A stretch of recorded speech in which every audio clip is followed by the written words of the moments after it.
Coming up on KQ2 News at 10. One person was seriously injured following a two-vehicle crash on I-29 early this morning, what authorities are saying. Also, last-minute efforts are underway to stop the execution of convicted killer Kevin Johnson here in Missouri. And we hear from the U.S. Army veteran who stopped the suspected gunman from fatally shooting more people at a nightclub in Colorado. From your local news leader, this is KQ2 News at 10. Thanks for joining us tonight. I'm Mary Grace Rice. A St. Joseph man was taken to the hospital after a two-vehicle crash on Interstate 29 earlier today. According to the Missouri State Highway Patrol, 26-year-old Ashley McClellan was slowing down for a crash ahead and began to merge into the passing lane. McClellan was cut off by another vehicle and stopped in the roadway, causing a vehicle driven by 38-year-old Edismael Pereira Ayala to rear-end her. Ayala was taken to Mosaic Life Care with serious injuries. The patrol reports both drivers were wearing their seatbelts. Last-minute efforts are underway to stop the execution of convicted killer Kevin Johnson in Missouri. Johnson is set to be put to death by lethal injection on November 29th for the 2005 murder of a police officer. Alexis Soto reports. Outside the Kirkwood Police Department sits a memorial for Sergeant Will McEntee.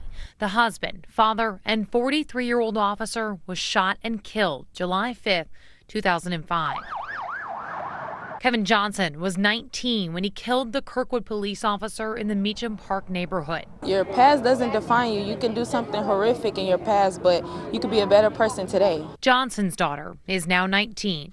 She's pleading to Missouri's governor to grant clemency for her father, who is set to be executed on Tuesday, November 29th. It would mean the world to me because I have a son who needs his pawpaw and I'm a daughter who needs her dad. She recently took her newborn son to meet her dad. They're holding out hope for several last-minute legal efforts to halt the execution of 37-year-old Johnson. He was, again, a 19-year-old kid who made a horrible mistake, but he definitely is remorseful and he deserves to live. If granted clemency by the governor or by the courts, Johnson would remain in prison for the rest of his life. He made a horrible decision of killing Sergeant McEntee, and it was a very horrible decision. He understands that. News 4 reached out to members of the McEntee family and the Kirkwood Police Department, who declined to comment on the pending execution. Johnson's attorneys argue race played a factor in the death penalty sentencing. We don't want to get our hopes up too high, but very hopeful. Democratic U.S. Representatives Cori Bush and Emanuel Cleaver of Missouri have joined calls for Governor Mike Parson to grant Johnson clemency. Meanwhile, police in Topeka, Kansas executed a search warrant at a West Topeka home as part of an ongoing investigation that is based out of Douglas County, Nebraska. Officers were called to a home around 7:40 p.m. on Monday on the report of a disturbance. The Topeka Police Department said they were assisting the Douglas County Sheriff's Office in Nebraska with an ongoing investigation from their jurisdiction. Officers were at the home for nearly 11 hours. Authorities say they executed a search warrant today. The Topeka Police Department said any further information on the investigation would come from the Douglas County Sheriff's Office in Nebraska. It is believed the investigation in the capital city may be related to a missing person case out of Omaha. Now to Colorado Springs and that deadly shooting at an LGBTQ nightclub. The suspect now behind bars after a takedown by an Army veteran who police say wrestled him to the ground and saved lives. It comes as survivors also detail the harrowing moments inside the club as those gunshots rang out. ABC's Morgan Norwood at the scene. Tonight, the suspect in the Colorado Springs nightclub massacre now behind bars. Police say Anderson Lee Aldrich was released from the hospital after sustaining what sources describe as significant injuries from a takedown inside of the club. Aldrich now set to go before a judge Wednesday on 10 preliminary charges, including 5 counts of murder and 5 hate crimes. If this is in fact a hate crime, then it's important for us to signal to the world that we don't tolerate hate crimes in this community. It comes amid questions about the suspect's background and whether more could have been done to stop this attack. This doorbell camera footage showing him surrendering to police in 2021 after allegedly making a bomb threat against his own mother. But Aldridge's family refused to press charges, and because of that, the case was dismissed and his record sealed, so nothing showed up on his background check for the legal gun purchase. And Richard Fierro hailed a hero and thanked by President Joe Biden after police say he charged the rifle-wielding suspect and wrestled away the gun. I grabbed him by the back of his little cheap armor thing, and I pulled him down. I grabbed the pistol from him, and I just kept wailing on him. Laura Vopel, the suspect's mother, posting on Facebook explaining how she was worried that her son was missing after he didn't show up to pick her up for a movie they planned to see. Efforts to reach Vopel have been unsuccessful. I'm Morgan Norwood, ABC News, Colorado Springs. KQ2's Chief Meteorologist Mike Braciano's over in our Weather Center with an update on your forecast. Mike? Well, Mary Grace, today we topped out at 62 degrees, and I think that tomorrow will be just a little bit cooler out there as we're going to be watching a few more clouds start to make their way in from the south. All right, let's go ahead and show you what we've got going on right now temperature-wise. And we're at 37 degrees out at Rosecrans. The dew point's at 33. Humidity's at 86%. We have a south wind at 8. Pressure is steady at 30.14 inches. Got another warm day on tap for tomorrow, but then rain moves into the forecast. Tell you when. Coming up. Mary Grace. All right, thanks, Mike. Well, Thanksgiving is just a couple days away, and while it may seem tempting to let your pets join in on the feast, it's important to be mindful of what's safe for them to eat. Turkey isn't necessarily bad for dogs, but the trimmings and other ingredients included in the dishes on the table can sometimes be toxic. Make sure to avoid foods such as the ones you see on the screen, like turkey skin and bones, candy or pie, and ingredients found in your food like onions and garlic. However, it is safe to let your four-legged friend enjoy foods like turkey meat without the bone or skin, plain potatoes, and certain fruits and vegetables like peas and apples. Local experts recommending to err on the side of caution if you're unsure. So general rule of thumb, just avoid giving them any table scraps. You never know what seasonings have been used in some things. You could give them some like leafy greens if you wanted to. Usually that doesn't hurt them any. And maybe if you have chicken, you could give them a little bit of chicken. Just make sure there's no bones in it. After you eat, make sure all your trash is disposed of in a secure place that's out of your pet's reach. And in the case of an emergency, you can call the Pet Poison Helpline at 855-764-7661. Still ahead on KQ2 News at 10. A local DIY business is helping community members decorate homes with homemade decor for the holidays. Got another warm day on tap as we head into the middle part of the week. We'll talk about that in just a few minutes. First, here's that almanac. Stay with us. We'll be right back.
Welcome back.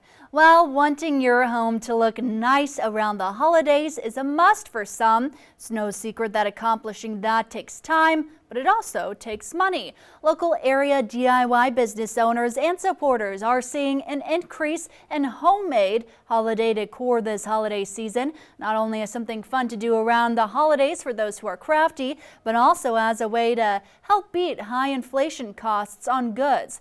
Jessica Estes is the owner of AR Workshop in St. Joseph and says there are many ways to make DIY products this holiday season and also many perks to making them. So a lot of people are DIYers at heart, like they like to make things on their own. So that could be with materials around their home. That could be just some craft supplies that they put together. And it's always, I think, beneficial to get creative, make something yourself, and it can help cost savings during this time of inflation. It can help them save money when they're thinking of gifting ideas.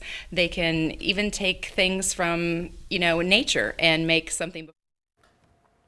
According to RocketMortgage.com, the average household spends around $280 each year on Christmas decorations. Now, your KQ2 Local Weather Authority forecast with Chief Meteorologist Mike Braciano.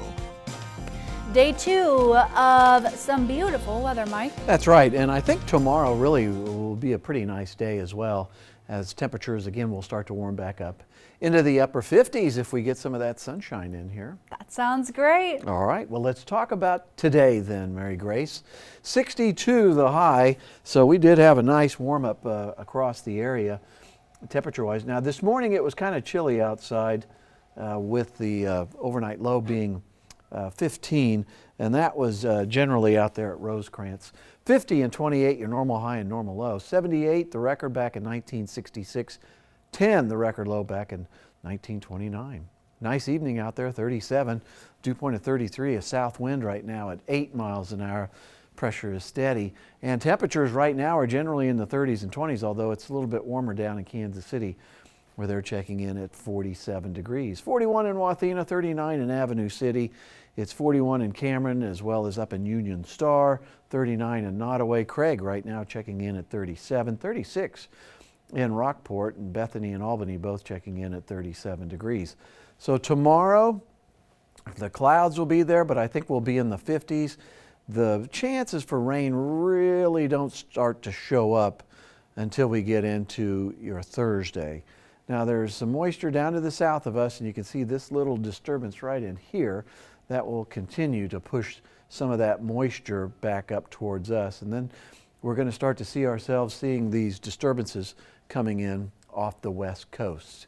So tonight, there's a little bit of some cloud cover that's there. And as we go through your morning, 5 in the morning, this computer model wants to throw out a little bit of some patchy fog. We'll see if that does happen with that. But then the clouds start to really move in by your Wednesday afternoon. There's those little pockets of some moisture by Wednesday night at 11. And then it looks like the better chances for rain are going to be well down to the south of us. A little bit cooler towards the end of the week. 28 for tonight. Tomorrow will be at 58. Not a bad day for your Wednesday. And then Thursday, Thanksgiving, 55. Friday, 47. Saturday, a little bit better chance for some rain, and 47. Sunday, Monday, and Tuesday, we'll start to get those temperatures back up into the 40s and lower 50s. All right, thanks, Mike. You got it. Well, now to the alarming moment in the air. In Chicago, a plane hitting a flock of birds with a top U.S. military official on board. ABC's Stephanie Ramos. More.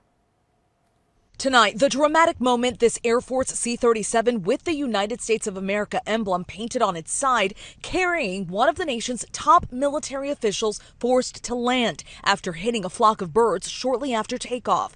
The jet departing Chicago's Midway Airport last night. You can see it here, taxiing on the runway. Then, seconds after takeoff, flying directly into the flock of more than a dozen birds. The engine beginning to smoke after impact. The crew calling into the tower. We're going to be coming back. We just took a bunch of birds on takeoff. First responders meeting the plane back on the tarmac. On board, General Daniel Hokanson, head of the National Guard and a member of the Joint Chiefs of Staff. The 89th Airlift Wing saying the crew of the C-37 safely returned to the airport out of an abundance of caution, and there were no injuries. The problem for the pilots is that this is a very critical time of flight. The airplane has very little energy. It's trying to climb away from the ground, and to ingest a flock of birds into one or both engines can cause a loss of an engine or sometimes even a loss of both engines. Wildlife strike incidents like this one are on the rise and can be dangerous. More than 12,000 have been reported to the FAA this year alone. The 89th Airlift Wing says the incident is under investigation. General Hokanson remained in Chicago overnight, returning to D.C. the next day aboard another military aircraft. Stephanie Ramos, ABC News, Newark, New Jersey. When we come back on KQ2 News at 10, the nation's top infectious disease expert gave what was likely his final briefing before leaving the government at the end of the year. After the break, we say farewell to Dr. Fauci.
Welcome back. Dr. Anthony Fauci, the nation's top infectious disease expert, has likely given his last briefing to reporters and the American people from the White House. Fauci is retiring from the government at the end of the year, but not before giving Americans one more piece of advice. ABC's Ika Jachi is in Washington with more.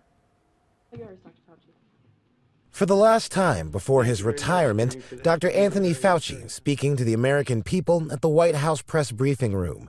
His message was clear. Americans should get up to date on their COVID and flu shots ahead of the winter season. Maybe the final message I give you from this podium is that please, for your own safety, for that of your family, Get your updated COVID-19 shot as soon as you're eligible. Fauci says boosters will likely be a yearly occurrence due to the nature of new variants infiltrating communities. In terms of this year's bad flu season, Fauci says COVID essentially bumped the flu and other respiratory viruses off the table. Back in 2020 and 2021, we were having the lowest flu seasons on record. So it's not surprising that we're seeing it return back. Fauci has been a nearly constant source of information at the White House since the onset of the coronavirus pandemic, at times publicly at odds with politicians critical of his handling of the pandemic. I have never made myself out to be the end-all and only voice in this. I'm a scientist, a physician, and a public health official. I give advice according to the best scientific evidence. Fauci has given over 50 years of government service, a milestone that isn't forgotten on the infectious disease expert. I'll let other people judge the value or not of my accomplishments, but what I would like people to remember about what I've done is that every day for all of those years, I've given it everything that I have. Fauci says he has no problem testifying to Congress if Republicans call him to Washington. Ike Ajachi, ABC News, Washington. Still ahead, the Missouri Western men's basketball team back at home tonight. And it's city rivalry tonight over at Central. Those highlights coming up next in sports.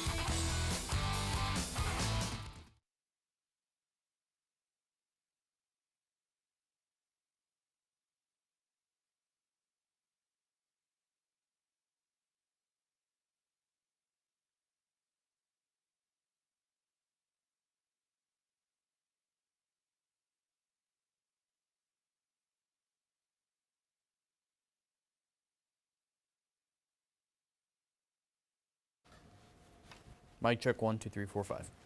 6, 7, 8, 9, 10.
It's been a back-and-forth rivalry between the Benton and Central girls basketball teams over the years, and these two programs incredibly successful too. Benton coming off a second-place finish in Class 4, Central making it to the Class 6 quarterfinals. Tonight, they start their seasons against one another.